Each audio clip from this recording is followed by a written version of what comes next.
Hello friends, welcome to சமையல் வாசம். இன்றைக்கி நம்ம சேனலில் ஒயிட் கலர் பில்லோ இந்த மாதிரி கரை படிஞ்சு வேர்வை கரை இதெல்லாம் படிஞ்சிருக்கும் இல்லையா, எண்ணெய் கடை, அந்த மாதிரி பில்லோவை எப்படி பளிச்சுன்னு வாஷிங் மிஷின்லேயே வாஷ் பண்ணுறது அப்படின்னு தான் பார்க்க போகிறோம். ஆல்ரெடி வாஷிங் மிஷினில் கலர் பில்லோஸ் எப்படி வாஷ் பண்ணுறதுன்னு இதுக்கு முன்னாடி ஒரு வீடியோ அப்டேட் பண்ணியிருக்கேன். தேவைப்பட்டால் நீங்கள் அதையும் போய் செக் பண்ணி பாருங்கள். நான் லிங்க்கு டிஸ்கிரிப்ஷன் பாக்ஸ்லேயும் ஐகார்ட்லேயும் கொடுக்குறேன். இப்போது ஒயிட் பில்லோ நான் ஒரு பில்லோ மட்டும் உள்ளே போட்டிருக்கேன். போட்டுட்டு என்னது front load washing machine. So hot water option இருக்கனால நான் இதிலேயே டைரெக்டாக போட்டுட்டேன்.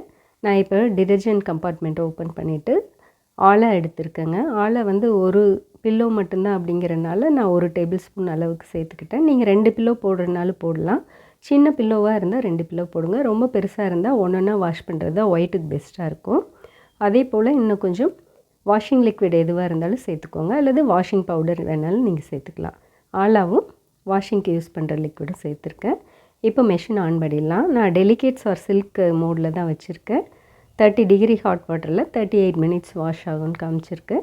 நம்ம இப்போ மெஷின் ஆன் பண்ணியாச்சு. இப்போ பாருங்கள் 30 டிகிரியில் ஹாட் வாட்டர் எடுக்குது. உங்களுக்கு வாஷிங் மிஷின் இல்லை அல்லது semi automatic top load hot water option இல்லை அப்படின்னா நீங்கள் பக்கெட்டில் வார்ம் வாட்டர் வச்சுட்டு அதில் ஆலாவையும் டிடர்ஜென்ட்டையும் போட்டு பில்லோவை வந்து 1/2 அன் ஹவர் டிப் பண்ணி வச்சுட்டு அதுக்கப்புறமே எடுத்து டைரெக்டாக வாஷிங் மிஷினில் போட்டு நீங்கள் வாஷ் ஆப்ஷன் மட்டும் ரின்ஸ் ஆப்ஷன் வச்சு கூட வாஷ் பண்ணி எடுத்துக்கலாம்.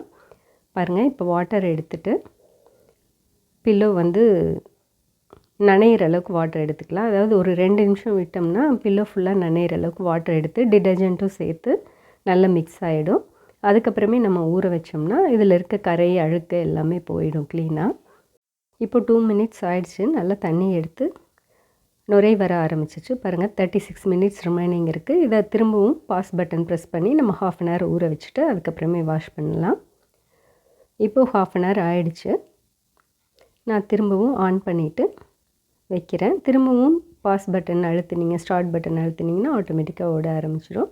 நம்ம வாஷ் சைக்கிள் முடிஞ்ச டைமில் எப்படி இருக்குன்னு பார்க்கலாம். இந்த மாதிரி சிங்கிள் பில்லோவை போடுறப்ப என்ன ஆகுனா 2 சைடும் இருக்க அழுக்கு எல்லாமே நீட்டாக க்ளீன் பண்ணி எடுத்துரும். இப்போது சைக்கிள் எண்டாக போகுது.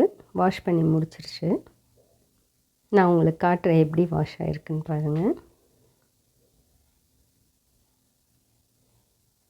இப்போது ப்ரோக்ராம் எண்ட் ஆயிடுச்சு. எடுத்து பார்க்கலாம். நல்ல சூடாக இருக்குது. பாருங்கள் எப்படி க்ளீனாக அந்த கரை அழுக்கு எல்லாமே எடுத்துருச்சு. பளிச்சுன்னு வாஷ் ஆகி வந்துடுச்சு. கண்டிப்பாக இது ஃபோம் பில்லோவாக இருந்தால் மட்டும்தாங்க இந்த மெத்தட் யூஸ் பண்ணணும். பஞ்சு தலகாணியெல்லாம் போட்டிங்கன்னா வீணாக போயிடும். ஸோ ட்ரை பண்ணி பாருங்கள். ஹெல்ப்ஃபுல்லாக இருக்குன்னு நினைக்கிறேன். தேங்க்யூ.